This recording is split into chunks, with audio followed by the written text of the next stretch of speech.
కోడంగల్లో మొన్ననే అన్నాడు కేటీఆర్, కోడంగల్లో నేను మల్లోడ కొడతా అని చెప్పిండు. నిజంగా కేటీఆర్ నీకు దమ్ము ధైర్యం ఉంటే కోడంగల్లో ఏ గ్రామం అన్నా తీసుకో, ఒక గ్రామము ఒక వార్డు ఎంచుకో, అక్కడ నీవు నిలబడతావా, పట్నం నరేందర్ రెడ్డి నిలబడతాడా, కాంగ్రెస్ పార్టీ గెలిచినటువంటి వార్డులు ఉన్నాయి కదా, ఏదన్నా ఒక వార్డు మేమే రాజీనామా చేపిస్తాం, నీకు దమ్ము ధైర్యం ఉంటే ఆ ఒక్క వార్డు గెలిచి చూపించు. నీ వార్డులో నీవు నిలవాడు, ఇక్కడ ఒక సాధారణ కార్యకర్త నిలబెడతాం, ఆ గ్రామంలో ఉన్నటువంటి కార్యకర్తను. రేవంత్ రెడ్డి నోడకూడదు కానీ నీ దగ్గర ఉన్నటువంటి కార్యకర్తలనే ప్రధానమైనటువంటి నాయకులే నువ్వు పట్టించుకున్న పాపనవ్వలేదు నరేందర్ రెడ్డి.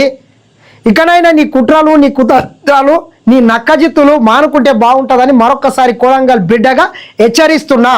ఈ ప్రాంతం నీళ్లను కానీ, ఈ ప్రాంతం నిధులను కానీ, ఈ ప్రాంతంలో వస్తున్నటువంటి పరిశ్రమలను కానీ, ఈ ప్రాంతానికి వస్తున్నటువంటి సున్నం ఫ్యాక్టరీలను కానీ, ఈ ప్రాంతానికి వస్తున్నటువంటి ఎడ్యుకేషనల్ హబ్బుని అడ్డుకుంటే మాత్రం కోడంగల్ పొలిమేరలు దాటేదాకా తరిమి కొడతాం. ఆయన పట్నం నరేందర్ రెడ్డి కావచ్చు, కేటీఆర్ కావచ్చు, హరీష్ రావు కావచ్చు, ఇంకెవడైనా కావచ్చు, ఈ ప్రాంతం మీద మీరు కుట్రలు చేస్తే మాత్రం ఊరుకునే ప్రసక్తి లేదని